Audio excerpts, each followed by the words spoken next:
Salut à tous, alors c'est Frédéric Delavier. Ce soir, je voulais vous faire une petite vidéo un peu dans l'esprit des secrets de muscu que je faisais avant, c'est un peu un secret de muscu, pour vous parler du muscle brachio-radial ou long supinateur ou anciennement long supinateur.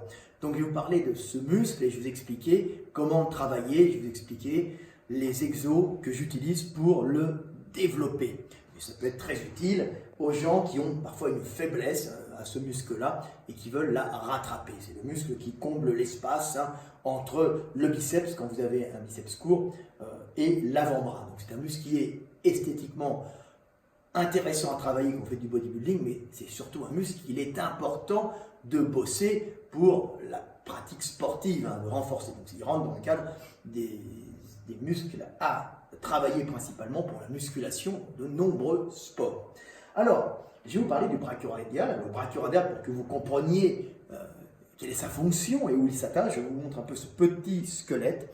Alors, c'est un petit squelette chinois, alors, en plastique, mais il a l'avantage, petit squelette, d'avoir été, en fin de compte, numérisé, d'avoir été photographié. Ensuite, c'est sur un vrai squelette et en fin de compte, d'avoir utilisé une imprimante 3D après avoir fait un scan 3D d'un véritable squelette et ensuite il a été imprimé à une échelle plus petite. Donc c'est pour ça qu'il est extrêmement juste et que je n'ai pas besoin d'avoir un énorme squelette pour vous montrer le fonctionnement, pour vous montrer la biomécanique humaine. Donc celui-là suffit grandement et surtout que c'est la réplique exacte d'un grand.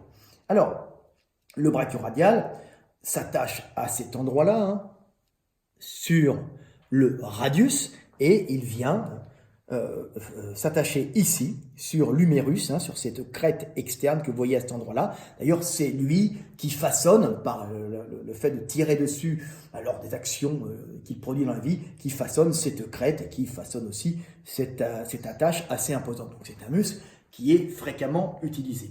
Alors le brachio-radial, long supinateur, il porte la main non pas en supination, mais en position neutre, c'est-à-dire comme ça, le petit doigt vers l'intérieur et le pouce vers l'extérieur quand vous êtes debout. Donc il a comme fonction de fléchir le bras tout en ramenant, si le pouce est à l'extérieur, la tête du radius vers le haut, cet endroit-là, c'est la partie externe du radius vers le haut, ou si inversement, vous avez le pouce qui est à l'intérieur, il va fléchir tout en ramenant le pouce vers le haut, parce qu'il s'accroche ici. Donc il est semi-pronateur ou semi-supinateur et il entraîne le radius qui est ici en position neutre, le cubitus reste en bas, le cubitus étant un fléchisseur pur et dur. Lui, il va entraîner une flexion de l'avant-bras mais aussi une rotation du radius. Donc c'est très intéressant, c'est un muscle qui est important de travailler, qui agit dans la mobilité du bras, de l'avant-bras, mais aussi dans la flexion de l'avant-bras. Alors, vous allez le voir ici, sur le livre. Alors, je vais vous montrer ça. Alors ça, c'est tiré du guide de musculation des bras. Alors ça, c'est l'ancienne couverture. Et vous l'avez ici pour que vous puissiez bien le visualiser. Voilà, très beau dessin réalisé par moi-même. Alors vous avez sa fonction ici, on le voit.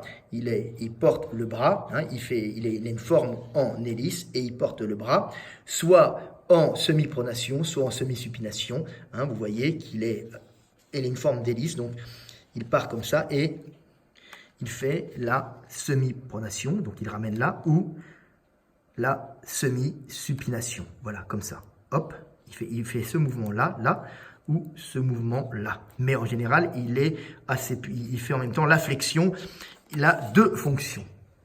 Donc maintenant, je vais vous expliquer les exos. Je vais vous montrer les exos à travailler. Alors, on peut en trouver d'autres.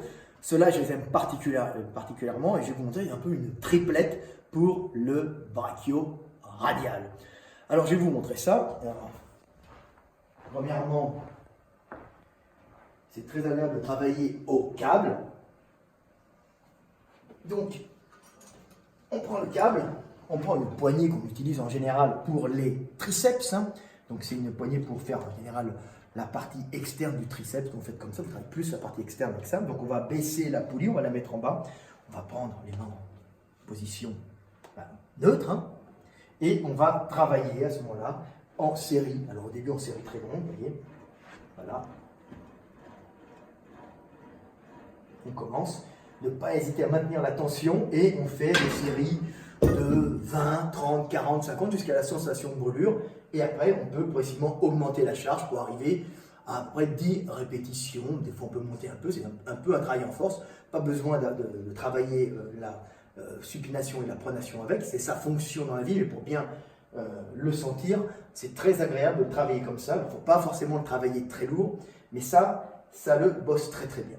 Alors un autre mouvement qui est intéressant de bosser pour travailler le brachioradial, le long supinateur, c'est d'utiliser ce genre de poids. Voilà, ce genre de poids. Alors c'est un poids Panatta, mais on en trouve dans plein de marques, avec une poignée. L'avantage de la poignée, c'est qu'au démarrage, quand vous allez bosser, on va faire en fin de compte de la prise, ce qu'on appelle de la prise marteau. En général, on fait de la prise marteau avec un haltère pour travailler le brachial, mais ça travaille aussi le brachial. Le brachial qui est le muscle qui se trouve sous le biceps. Donc on fait souvent de la prise marteau pour travailler ce muscle très profond qui est un fléchisseur pur, puisqu'il s'attache sur le radius et vient s'attacher sur le cubitus ou l'ulna. Donc l'ulna lui reste relativement stable, il n'y a pas d'action de pronation-supination.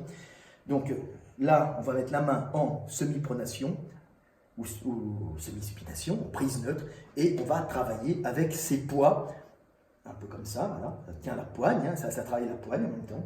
Voilà. Alors l'avantage d'un poids comme celui-ci, c'est que ça fait un peu le même travail que les élastiques, ça fait une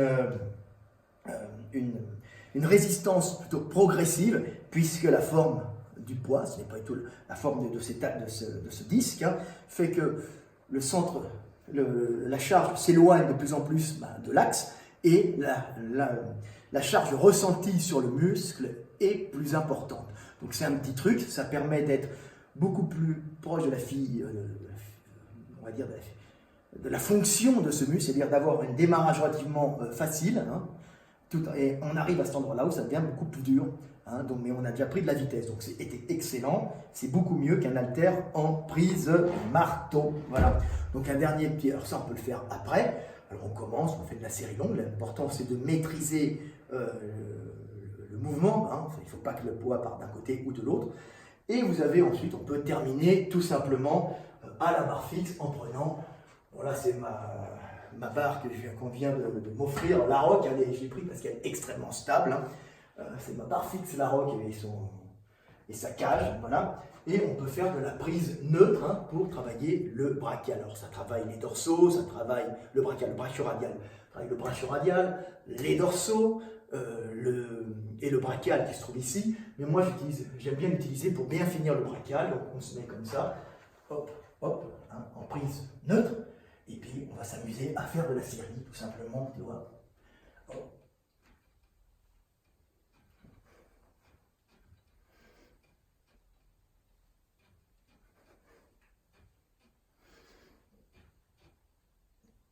Voilà, et on peut même terminer. On se met maintenant en feu. Alors ça, c'est excellent, ça vous travaille cette partie ici, donc le brachial, et on fait cette petite triplette. Donc c'est quelque chose que je conseille pour vous développer, en fin de compte, ce muscle qui peut, chez certaines personnes, être relativement peu développé, et souvent, quand les gens ont des gros biceps, des gros brachiales, c'est eux qui remplacent à ce moment-là le travail du brachioradial. Donc c'est bien de le localiser. Tu n'as pas besoin de le faire en super lourd. Tu peux après en faire en super lourd, mais on le sent très très bien en série plutôt longue. Voilà, c'était Fred Delavier. Je vous aime et paix sur terre.